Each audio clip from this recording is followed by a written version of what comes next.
Hello, in this video we'll talk about the else statement with the while loops. Okay, we can use actually else statement. We can have an else block that is associated with a while loop. Let's see how that thing works.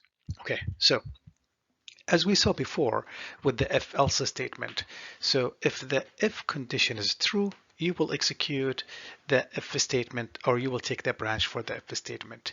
If it's false, you will take the branch for the else. Okay, in the while statement, in the while loop, we can actually have the same thing. We can have an else that will be executed when the while loop is with the while loop condition is false, okay, or not satisfied, okay. But there's a trick over here, okay. So before we talk about the trick over here, we know that when the while loop condition is false, what's going to happen? The while loop is going to stop and is going to execute whatever left after the program, okay. With the else clause, if we're using the else clause, when the while loop is completed and the condition for the while loop becomes false, we're going to go ahead and execute whatever we have in the else part. But there is a catch over here. If your while statement has a break statement inside, and this break statement is executed, okay, what's going to happen? Your program is going to skip even the else, not just skipping the while loop, is going to also skip the else clause that comes with that while loop and go to the rest of the program. Okay, let's take a look at how it looks like in terms of the syntax. We will have the header for the while statement, and here is the body of the while statement, and then we have the else with a colon, and then the block that will be executed when we hit to the else statement. Okay, here's an example over here. Let's take a look at this example. We created our initialize a variable. We said count equal to 0, while count is less than 3, increase it by 1, and print hello. And that will result in the first one. Again, we'll go back again. So 1 is less than 3. We're going to enter the loop. Now count is equal to 2. We're going to print hello. And then we go back again. 2 is less than 3. We're going to increase count by 1. Now it's 3, but it doesn't matter with the condition because we're already inside the loop. And then we're going to go ahead and print the last time. We're going to back again to the while loop. We'll see 3 is not less than 3. What's going to happen? We're going to skip the loop. We're going to go to the else, and we're going to execute whatever we have in the else, which shows us over here in the else block. Okay, so we execute the else block only when we have when the while statement condition or expression became false only. Okay, let's take another example over here. Here's like a very similar example to the previous one. Okay, so I wanted to take a look over here.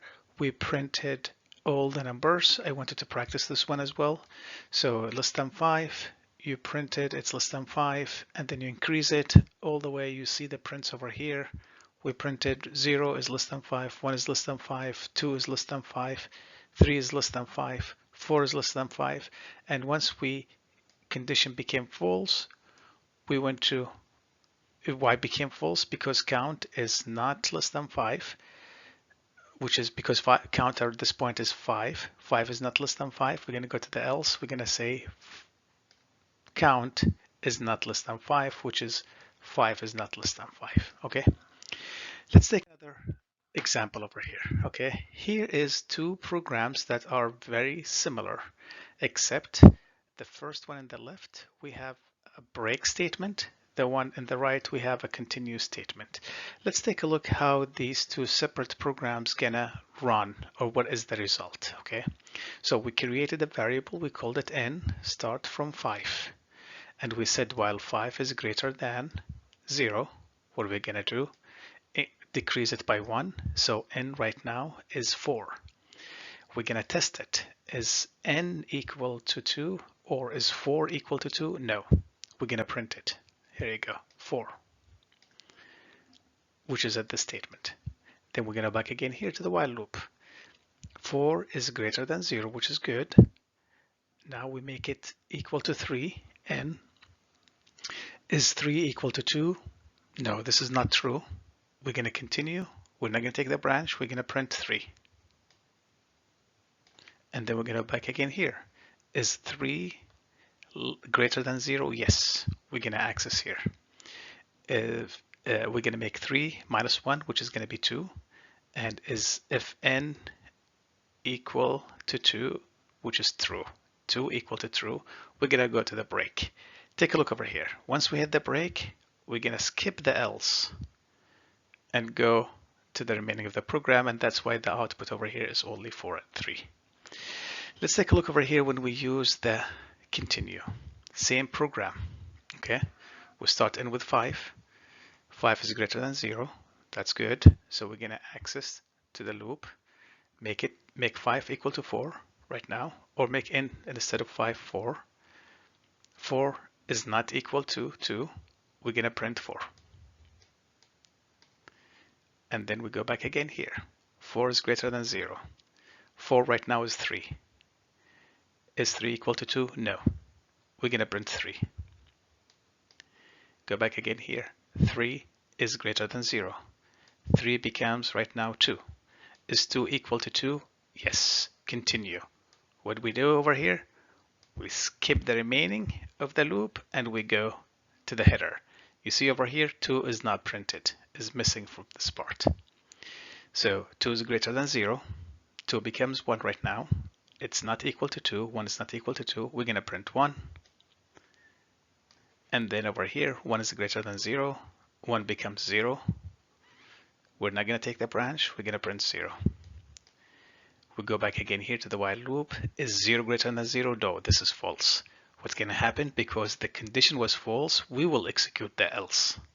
And we're going to print this statement, as you see over here. So the difference between this example shows you that once you hit the break, you're going to ignore completely the else statement that you have. If you have a continue, it's okay. It's going to continue until the end of until the expression of the while loop becomes false. And that is the main difference between them when we use the else statement.